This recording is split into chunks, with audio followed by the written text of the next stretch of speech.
नमस्कार, आप देख रहे हैं एबीएस न्यूज और मैं हूं आपके साथ ज्योति कनौजिया। आइए नजर डालते हैं खबर की ओर।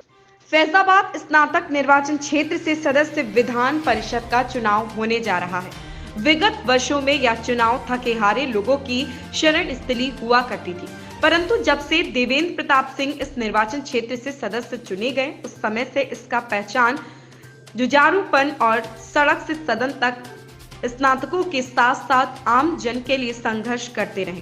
देवेंद्र प्रताप सिंह अपने कार्यकाल में बेरोजगार स्नातकों के रोजगार एवं अन्य समस्याओं की लड़ाई, शिक्षा मित्रों और वित्त विहीन शिक्षकों, संविदा कर्मियों के नियमितीकरण, पुरानी पेंशन बहाली, शिक्षकों के वेतन भुगतान, अधिवक्ताओं के अधिकार और सुविधा हेतु संघर्ष, नौजवानों की समस्याओं और प्रतियोगी परीक्षाओं में पारदर्शिता हेतु भ्रष्ट नौकरशाहों के विरुद्ध कार्रवाई कराना और तत्कालीन अपनी ही सरकारों में न्याय हेतु अप्रत्याशित कार्रवाई कराकर सदन में समाज के वंचितों की आवाज बनने का कार्य किया।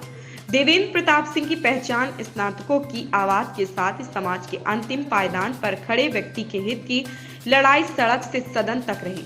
देवेंद्र प्रताप सिंह की विजय उनके संघर्षों से सुनिश्चित था। साथ ही सभी शैक्षिक संगठनों और पूर्व प्रत्याशी संजय त्रिपाठी, प्रधानाचार्य रामकुमार सिंह जी का समर्थन ऐतिहासिक विजय का रिकॉर्ड बनाएगा।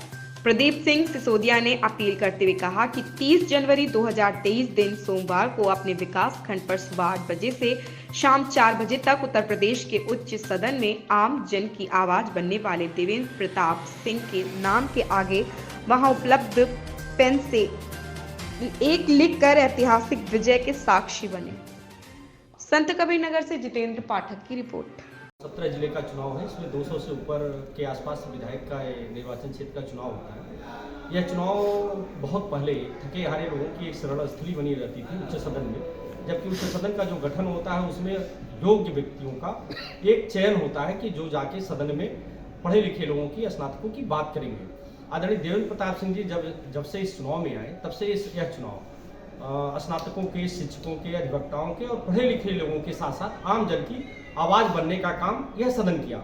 और उनके लगातार जुझारूपन और उनके संघर्षों के आधार पर उत्तर प्रदेश में यह स्नातक निर्वाचन क्षेत्र अपने आप में एक अलग पहचान बनाया।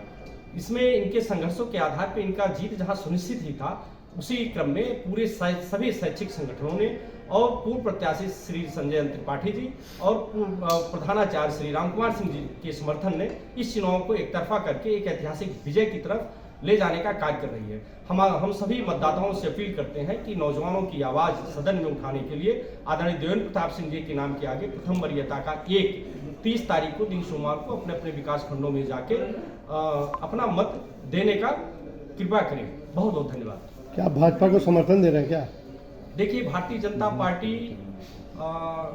मैं समर्थन दे रहा हूँ जी।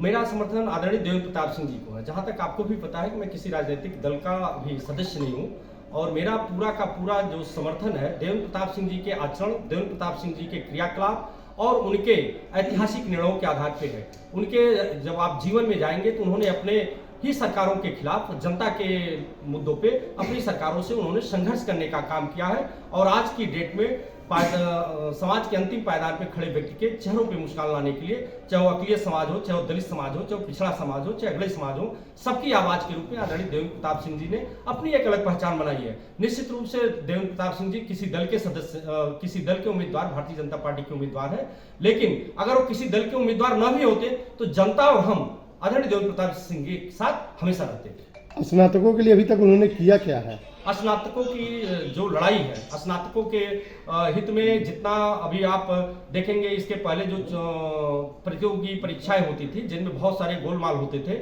और इनके स्नातकों के हित के लिए चाहे शिक्षा मित्रों के नियमितीकरण की बात हो, चाहे वो शिक्षकों के पेंशन की बहाली की मांग हो, पुरानी पेंशन की बहाली की मांग हो, ऐसे दर्जनों ऐसे मुद्दे हैं, उनको लेकर उन्होंने अपने तत्कालीन मुख्यमंत्रियों से और भ्रष्ट नौकरशाहों से लड़ाई लड़के उन्होंने सबको न्याय दिलाने का काम किया है। लेकिन अभी तक तो पेंशन नीति पास नहीं हुई। देखिए, आवाज उठाना और निर्णय आ जाना दोनों में समय लगता है। देवेंद्र प्रताप सिंह जी से उम्मीद है सदन में जाएंगे उसको।